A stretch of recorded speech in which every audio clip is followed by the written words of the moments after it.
시청자 여러분 안녕하십니까? 헬로티비 뉴스입니다. 양천구 의원이 건물을 무단으로 용도 변경해 임대 사업을 하고 있다는 보도해드렸는데요. 해당 건물에선 지금도 카페가 영업 중입니다. 불법 건물인데도 영업 승인이 난 건데 어찌 된 일인지 김호 기자가 취재했습니다. 양천구 신월동에 있는 이 카페는 현직 양천구 A 의원 소유로 세를 받고 임대를 준 상태입니다. 전체 면적은 39.21제곱미터이며 이 가운데 25.11제곱미터는 다세대 주택으로 14.1제곱미터는 근린 생활시설로 용도가 지정돼 있습니다. 그런데 어찌된 일인지 건물 전체가 카페로 영업 중입니다. 주택으로 지정된 용도가 무단 변경된 겁니다. 실제로 건축물 대장에는 무단 용도 변경을 이유로 위반 건축물로 표기됐습니다. 위반 면적은 25.11제곱미터, 다세대 주택으로 용도가 지정된 면적입니다. 그렇다면 무단으로 용도가 변경된 건물에서 어떻게 카페 영업을 할 수 있을까? 해답은 업태에 있었습니다. 현재 이 건물에서 영업 중인 카페는 일반 카페와는 달리 무인 카페입니다. 무인 카페는 식품 자동 판매업으로 분류돼 식품위생법상 허가가 아니고 신고 대상입니다. 또 영업 신고 품목은 자판기 등 기계에 한정돼 있고 건축물은 빠져 있습니다. 그 건축물 대장 상의 면적이나 이런 거는 그 신고 대상의 범위에 들어가지가 않는다는 거죠. 용도도 안 봐요. 자판기가 개념이 아니어가지고 그 건축물에 대한 내용은 안 봐요. 그러면 위반 건축물이라도 영업은 할 수 있다는 거죠? 그렇죠. 용도를 보지 않기 때문에. 문제는 이렇게 위반 건축물이 됐지만 임차인은 정작 알지 못하고 있습니다. 불법 건축물로 돼 있어서 그건 제가 모르고요. 그거는 건물주한테 물어보셔야죠. 해당 구의원은 행정 절차를 통해 용도를 변경하려고 했지만 재건축을 앞두고 있어 용도 변경 없이 임대를 주었다고 해명합니다. 상가를 쓰려면은 거기 소유자들 7명에 대해서 동의를 받으면 되거든요. 그거는 사실은 7명이 다 사인만 해주면 전체 그 상가로 쓸 수 있는 건물이에요. 여기는 굳이 재건축 되는데 그렇게까지 해야 되나 해서 그냥 안 두고 있는 겁니다.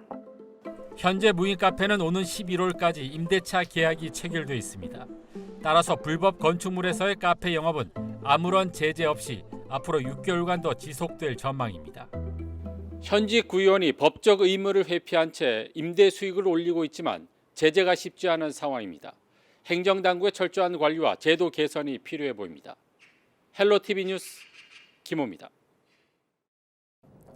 29일부터 30일까지 이틀간 제21대 대통령 선거 사전투표가 실시되는 가운데 이기재 양천구청장이 지역민들에게 사전투표 참여를 독려했습니다.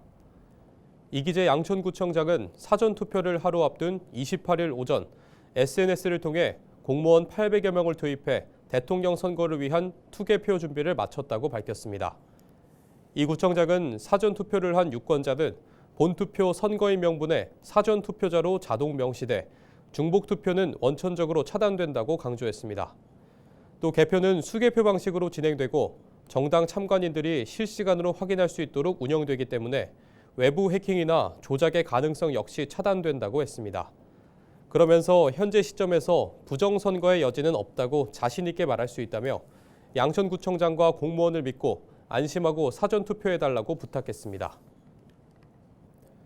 은평구가 중장년층의 인생 2막 준비를 지원하기 위해 중장년 인생 설계 학교를 운영합니다.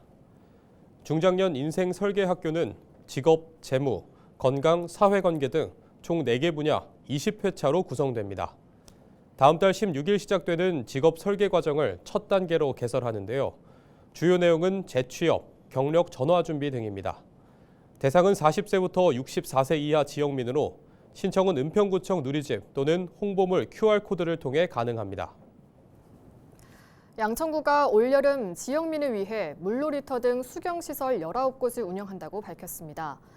수경시설은 분수, 해누리 폭포, 물놀이터 등으로 현재 파리공원의 바닥 분수와 항마을 분수광장 등 9곳은 조기 운영 중입니다. 7월에는 한울 어린이공원, 반곡 어린이공원 등 물놀이터 5곳이 문을 엽니다. 지난 3월 기업 회생 절차를 신청한 홈플러스가 전국 17개 지점의 임대차 계약 해지까지 법원에 신청하면서 입점주들과 노조의 반발이 커지고 있습니다. 입점주들과 직원들은 점포 폐업 시 생계가 끊길 위기에 처했습니다. 이관성 기자가 보도합니다. 홈플러스가 기업 회생 절차에 돌입한 지 석 달이 지났지만 상황은 더 혼란스러워지고 있습니다. 홈플러스는 최근 임대료 협상 결렬로 모두 17개 점포에 대해 임대계약 해지를 통보하게 됐다고 밝혔습니다.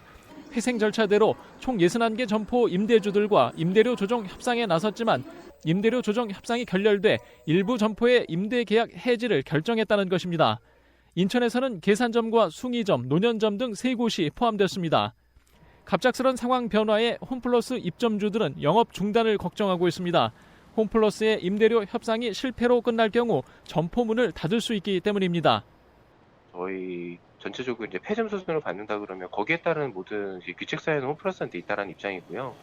그에 의해 발생하는 모든 이제 금전적인 손실이라든지 뭐 예를 들자면 원상 복구 비용이라든지 모든 이런 부분들에 있어서는 홈플러스 쪽에서도 이제 거기에 대한 방안을 이제 마련을 해줘야 된다라고 저는 생각을 하고 있습니다. 보상 방안을.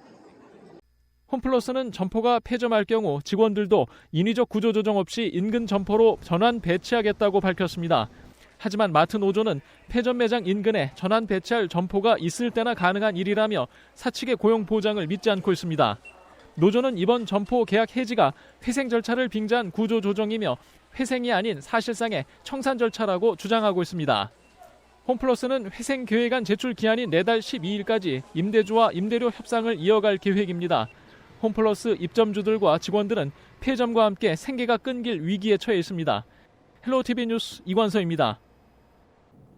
인천시 선거관리위원회가 국민의힘 대선 경선 후보였던 유정복 인천시장의 경선 캠프에서 활동한 혐의로 공무원 3명을 포함한 6명을 검찰에 고발했습니다.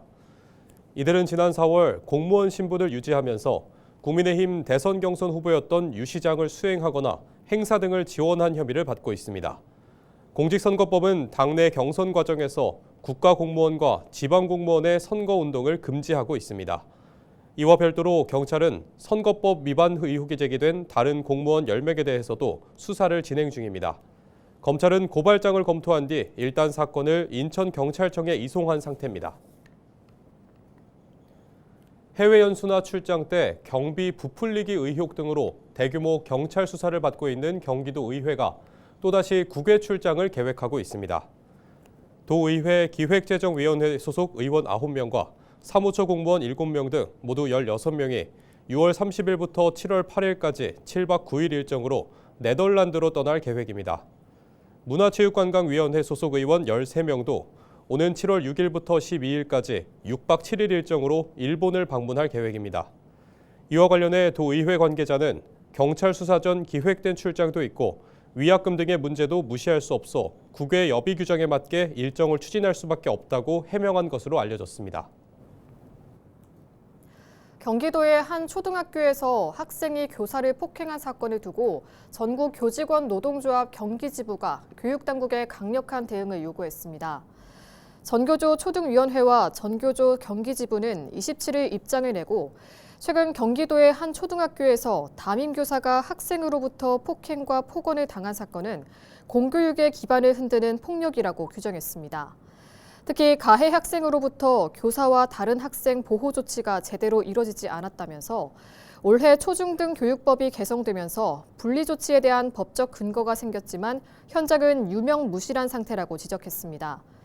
전교조 경기지부는 이번 사안과 관련한 서명운동을 진행한 뒤 그 결과를 국회와 교육부, 경기도 교육청에 전달하고 대응을 촉구하겠다는 계획입니다.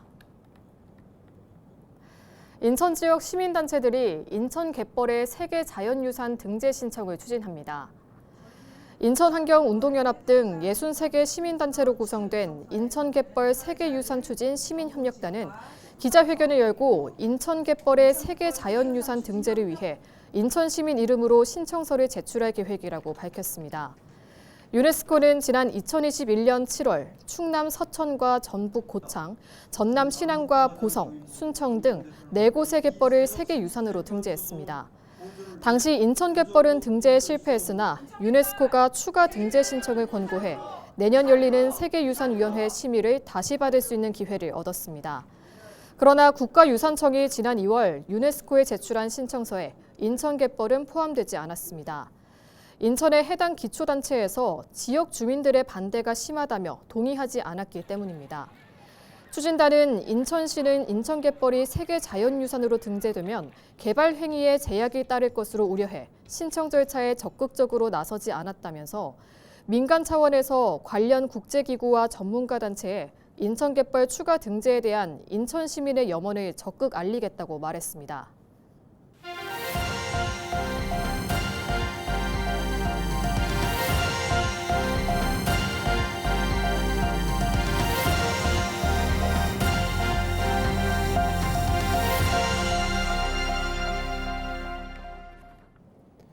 개인 회생을 신청한 20대 청년 대부분은 생활비가 부족해 처음 채무를 지게 된 것으로 나타났습니다.